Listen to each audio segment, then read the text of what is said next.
Bitcoin'de beklemiş olduğumuz ana yön son 15 gündür aynı arkadaşlar ve bu bölgedeki aşağı yönlü gelen hareket sonrası ara bir düzeltme bölgesini konuşup arkasından yeni bir periyotta da düşmesini bekledik. Ara bölümümüz gerçekleşmiş oluyor. Dün itibariyle 65 bin dolarları gördük ve buradan aşağıya doğru tekrardan trendin devam ettiğini görüyoruz arkadaşlar. Yapmış olduğumuz işlemde 66.500 bölgesinden açmış olduğumuz short işlem arkadaşlar ve bu bölümden aşağı yönlü de 61.000 60.000 hedefli biraz daha aşağıda 59.000'lere doğru sarkabilecek bir harekette de kar pozisyonu düşünüyorum. Şimdi burada arkadaşlar son periyotta gelebilecek hareketleri biraz sizlere anlatacağım. Daha temiz bir grafiğe geçelim. Bakın arkadaşlar, şimdi aradaki yükselişimiz yine bizim için bir düzeltme dalgası olacaktır diye düşünüyorum ve bu tempodan sonra yeniden aşağı yönlü gelen bu bölgeyi beklediğim fiyat hareketini göreceğimizi düşünüyorum. Burası gelen sert bir momentumla, yani buradaki gibi iğnenin çok sert aktığı bir durumu görürsek burada 59 binlere doğru bir sarkma olabilir. Burada biraz daha geniş bir perspektifte fiyatın yataylayacağını ve konsolide olacağını düşünüyorum.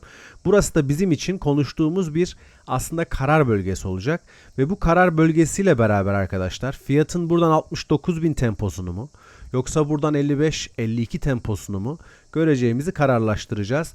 Buraya kadar gelip bu akümülasyonu görmek şu an için ilk hedefimiz. Şu an için globalde konuşmamız gereken bazı konular var ve bu globaldeki hisseler bizim için çok önemli olacak. Amerikan borsası arkadaşlar önümüzdeki süreçte kısa vade pozitif bir hareket gösterebilir ve bu hareketler sonrasında genel olarak piyasaların hepsinde bir ayrışma ve bir çöküş hareketi bekliyorum. Bunu sizlere arkadaşlar öncelikle S&P endeksiyle göstermek istiyorum arkadaşlar. Aslında beklemiş olduğum hareket buydu ve bu bölümden itibaren 7500 temposu sonrası aşağı yönlü gelen bir hareket ve yukarı yönlü son çıkışımız. Buralar arkadaşlar bana göre S&P'deki çok ciddi bir satıcı bloğu olacağı direnç noktası olacak ve biraz burada kalmamız aslında yeni dönemin daha da aşağıya doğru sert bir şekilde tetikleneceğini gösterecektir. Beklenti hedefim 5800-5500 bant aralığı olacaktır arkadaşlar. Sadece buradaki yapının devam yolunu izleyeceğiz. Burada arkadaşlar aslında düzeltme hareketini bitirmiş bir S&P görüyoruz. Tabii ki bu hareket sonrası bir düzeltme, arkasından yeni bir hareketle buraya doğru gelebiliriz. Ve burası çok önemli bir direnç noktası aslında. Burayı böyle hacimli kırması bizim için çok önemli olacak. Kıramadığı takdirde benim beklentim aslında biraz daha aşağı inmesi ve bu yapı sonrasında arkadaşlar yukarıya çıkması benim için daha olumlu bir senaryo. Tabii bu karar aşamasına geldi arkadaşlar. Bu bölümü o yüzden çok dikkatli bir şekilde izleyeceğiz. Yani buradaki geri çekilmeler Bitcoin'in 50 binlere kadar o ekstra sert çakışını, yani 55 binlere kadar o düşüşünü belirleyecek tempo burası olacaktır diye düşünüyorum.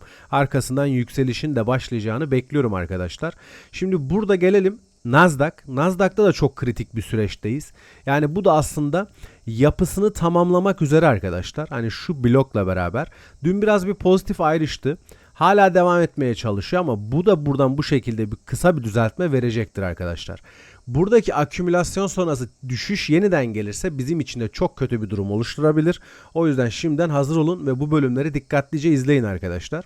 Buradaki pozitif tempomuz ise bu gelen hareket sonrası tekrardan yukarı yönlü bu bölümü kazanması. Yani Nasdaq ve S&P'deki aslında düzeltmenin tamamlanma noktalarına çok yakınız. O yüzden hani direkt burası net bitmiştir demek uygun değil. O yüzden buradaki yapıyı biraz daha incelemek ve daha net konuşmaya çalışmak şu an için daha mantıklı olacak arkadaşlar. Şimdi petrolde katıla özel yapmış olduğum bir analiz vardı. Gelin o analizi izleyelim. Biz buradaki şu derin salışlarla 60'lara kadar düşebiliriz. Bizim için buradaki baremin bir tanesi 90, diğeri 60.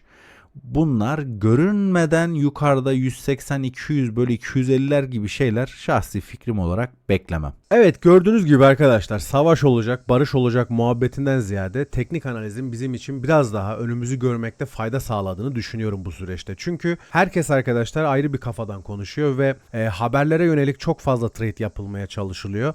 Hani savaş var, artık dünya kaosa giriyor, altın bundan sonra çok güçlenecek, uçacak, 10.000 dolar olacak gibi laflar vardı. Ama biz bunun net düşeceğinden bahsettik ve düştü arkadaşlar. Yani bir şeyin sadece basit bir temele dayandırılması, yani burada savaş varsa altın yürür gibi bir muhabbet arkadaşlar genelde uzun vade periyot için aslında mantıklıdır ama kısa vade bu tarz bir hareket görsek de trendin içinde tekrardan düzeltmeler yapılacağını unutmamamız gerekir. Bu teknik koşulların arkadaşlar incelenmesi ciddi manada önemlidir ve biz burada petrolün de aslında 116-117 bu bölgeden arkadaşlar düşüş yapıp 90 ve 60 dolara kadar gelmesini Nisan ayında konuşuyorduk ve hedefimize Temmuz ayında geldik arkadaşlar. Ve buradan tam olarak çıkışı da 85-90 bu bölümlere doğru bekledik ve yeni bir düzeltme dalgası bekledik arkadaşlar. Şimdi benim petrolde aslında bir tane long pozisyonum var. Almış olduğum yeni long pozisyonu da şu şekilde gösterebilirim sizlere. Bu bölümden itibaren minör bir şekilde yükseliş hareketinin de içindeyim.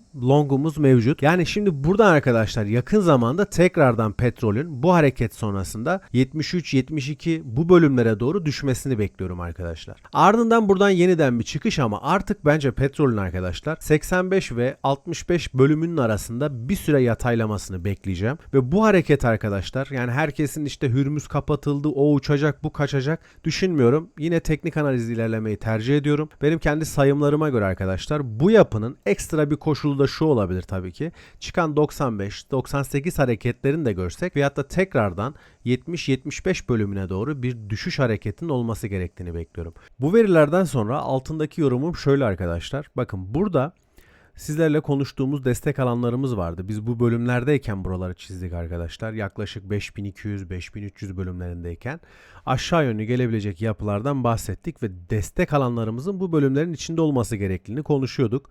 Tabii ki ilk bölümdeki destek buralarda çalıştı. İkinci desteğimiz de bu bölümde çalıştı arkadaşlar. Hala destek bölgemiz var ve aslında son yapmış olduğum analizde de Haziran ayındaki sizlere buradan 4200'lere doğru gelen bir hareket. Buradaki akümülasyon ve arkasından 4700 temposunun başlaması gerektiğini düşünüyordum. Bunu da bahsettim.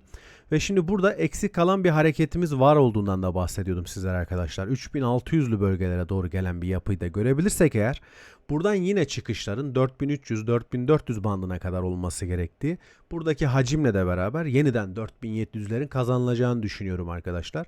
Bana göre aslında altının sadece şuradaki yükseliş hareketi sonrasında yeni bir derin düşüş periyoduna başlayacağını bekliyorum.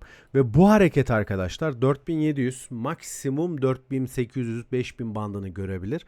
Hani buralardan ben tekrardan düşüş periyodunun içine altının gireceğini düşünüyorum. O yüzden ara bir yükseliş dönemi göreceğimizi ve bunun da %15-18'lik bir hareket doğurabileceğini düşünüyorum arkadaşlar. Bu hareket sonrasında ise piyasanın tekrardan aşağı yönlü hareketine devam edeceğini bekleyeceğim altında. Şimdi buradan arkadaşlar bakıra geçiyoruz ve bakırdaki beklemiş olduğum direnç yapısı ise aslında daha yukarıda 10 dolar ve 14 doların hatta 20 dolarların bulunduğu bölgenin içinde. Şimdi bakırda arkadaşlar çok uzun bir süredir aslında 2022'de gördüğü hareket 3,5 dolar, şu an geldiği yer 6,5 dolar. Yani 2022'den 2026'ya kadar arkadaşlar sadece geldiği fiyat hareketi 3 dolarlık bir yükseliş ve aslında altın yürüdü, gümüş yürüdü ama bakır daha yürümedi. Bu yüzden arkadaşlar ben bakırın ciddi manada hacimleneceğini düşünüyorum. Önündeki engel 7 dolar civarı, 7-7,5 arasını aşmasıyla beraber bakırın kendisine buradan bir 2x'lik pozisyon çıkartabileceğini düşünüyorum arkadaşlar. Bunlar tabii ki benim kendi varsayımlarım ve beklentilerim, yapmış olduğum analizin sonucu, bir yatırım tavsiyesi değil arkadaşlar. Ama genel olarak bu temponun aslında son olarak hacimli ve kuvvetli bir yapıyla buralara kadar gelmesi benim için çok çok olası. Çünkü 45 dolardaki gümüş için de aynı analize benzer bir yöntemle bu bölümlerden tekrardan gümüşün de 90-130 gibi bir alana kadar gelmesi gerektiğini sizlere Ocak ayında söylemiştim analizlerde. Ve o bölümden de aslında katıl bölümünde de düşüşleri net konuşmuştuk. 50 dolarlar bizim için şaka değildi ve 130 dolarlardan 50 dolarlara kadar gayet düşüşünü gördük arkadaşlar. Yani burada gümüş için yeni videoda sizlere aslında bilgi vermeye çalışacağım ama global hareketler için şu an beklentilerim bunlar. Haftalık olarak periyotlarda bunları güncellemeye çalışacağız. Bakır için sıkıntılı yer neresi arkadaşlar? Bakır burada arkadaşlar 5 doların altına indiği zaman daha riskli bir hareketi uzun vadede vermeye çalışacaktır bence. Hani ben bu yapıyı düşünmüyorum. Beklentim de bu değil. Bakırın tam aksine arkadaşlar buradaki şu direnç bölümünü kırdıktan sonra daha ivmeli bir hareket kazanacağını bekliyorum arkadaşlar. Dinlediğiniz için teşekkür ederim. Pazar günü canlı yayında görüşmek üzere. Hoşça kalın. Kendinize iyi bakın. İyi akşamlar.